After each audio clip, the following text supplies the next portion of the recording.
May profits be upon you. Welcome back to my YouTube channel. This is RT Money representing Lions Den FX. And we're going to take a good look at EURUSD. We're looking at the 4-hour chart right now. Why? Because we want to take a big bird's eye view of the markets. Can you look at this and see that we are not in a bullish market? All right. I think it's pretty, I'm going to say it looks pretty obvious. All right. That, you know, if we just use the extremes, you know, like a low point, a high point, we're making lower lows, lower highs, right? All the way down until we get down to here. We're breaking these lows, breaking that low, breaking that low. All right. We're not breaking highs. Okay. So we are in a bearish market. Good to see, right? Now, I want to bring your eye out to the daily really quick, because I want to show you that we are at an interesting area. This is a pivotal market structure. This is a pivotal structure point. Okay. Why? Because, all right, because we have to designate strong highs and strong lows. Okay. This low was after a long drop, right? And then we make this lower high. Well, it seems to be a potential lower high, right? Because we can't call it a lower high until it makes a lower low. Lower highs only make lower lows. Right now, this is a swing. This is a swing point, all right? And we're just trying to figure out, is it going to be a lower high or not? All right. Now, when price makes this lower low, all right, from the big picture, and it comes up here and makes this potential lower high, it comes down here, right? Until we break this low, we can't designate this as a continuation of bearish trend. All right, we can't, because it didn't make a lower low. That is required. Okay, so it makes a potential higher low here. All right, until this is broken, we can't call it a bearish continuation. Okay, now that brings my attention up here. If price breaks that high, because this is our trading range, right? My mouse is acting up right now. This is our trading range here between the lower low and the potential lower high. That's the trading range. Until the top of that trading range is taken out, we can't say that the momentum has shifted from bullish to from bearish to bullish momentum. As soon as we have a bullish break of structure, that's when we say the market is turning bullish. Okay, this is the higher time frame view. Okay, so price can come all the way up here, and as long as it respects that price point, we're still bearish. You understand that concept? Okay, so we're going back to the 4-hour. Oh, before we go there, so what I want to say is, because we didn't make a new low here, and my mouse is acting up. All right, because we didn't make a new low here. All right, that makes this high suspect. Could be a weak high. Weak highs become targets of liquidity. Weak lows become targets of liquidity. Is this a weak low? Yes, it is. Why? Didn't make a new high. Didn't break that high. Came down from there. Did not break that high. That means we're going to target that for liquidity. Okay. Got it? Good. Now let's go to the 4-hour. Back to the 4-hour. After all those lows being broken and stuff, that's how you know if the market is bearish or bullish. All right. On the 4-hour, it's bearish. Why? Because the last break of market structure was to the downside, was to a bearish break of structure here. So it's a bearish market. Now, I also want to point out, you see this gray area here? That was an order block. That was a demand zone. Why do we have it? Why do we have it gray? Because it was a demand zone, and you can see how price jumped from here. You can see it a little more clearly on the daily. I should have pointed that out. All right, you can see how price came up here. We refined it from this area. This was the whole order block, the selling, and then the aggressive buying. All right, and this is where you would mark it. And you can see how aggressive it was. This was a good, solid, valid order block. I refined it down to here.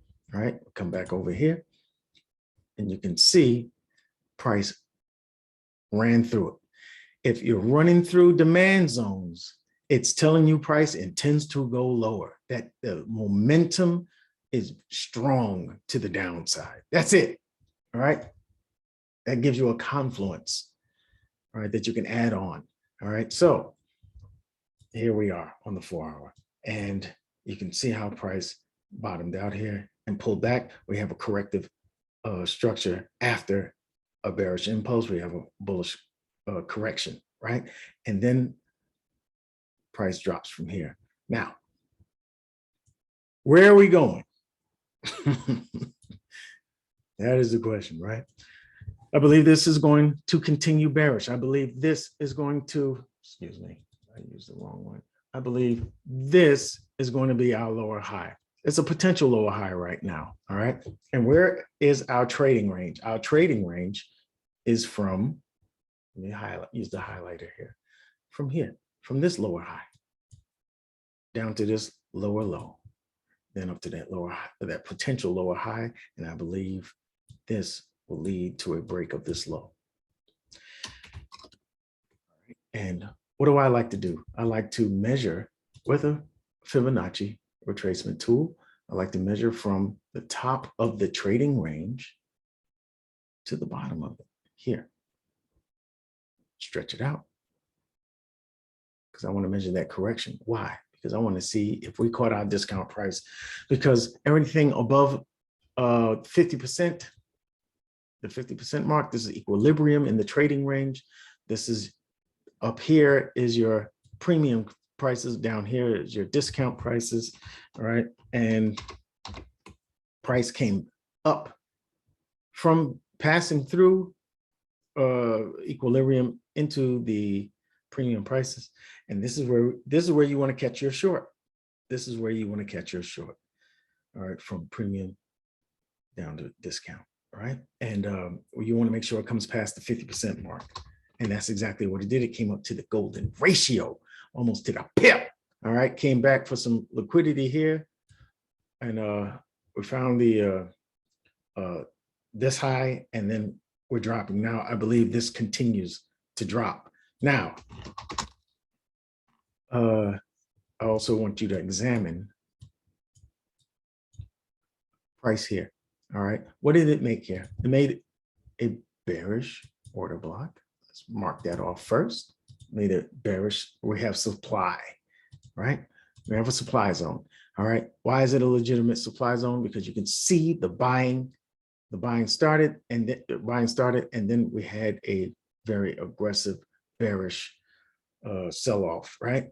And it was aggressive enough to leave behind a fair value gap. What is that here? That's something different, but it's what I was looking for was a fair value gap. Left this imbalance, and it's gonna, I believe this imbalance will be closed.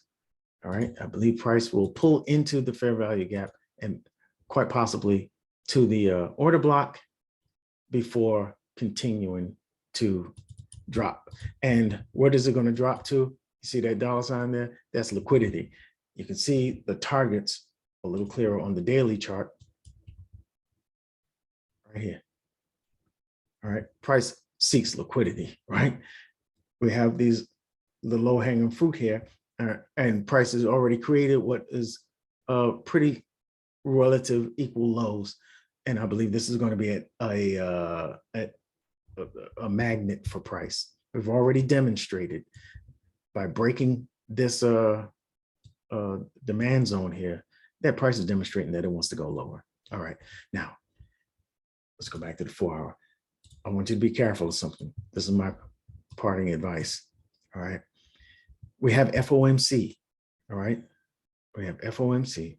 The Fed is going to be talking interest rates for the US dollar. All right, that's going to have a high impact on the markets. It could potentially reverse the market.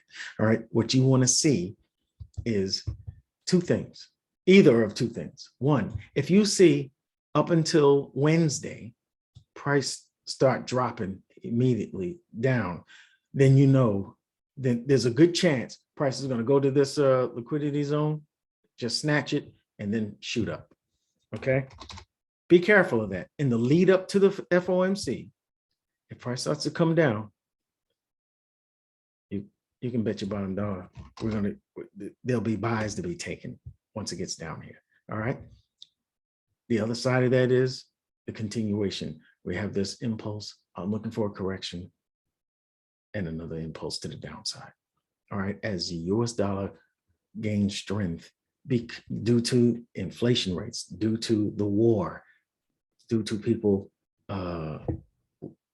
running away from taking their money from risk assets and putting them into safe haven assets, all right, or safe haven currencies like the US dollar, Japanese yen.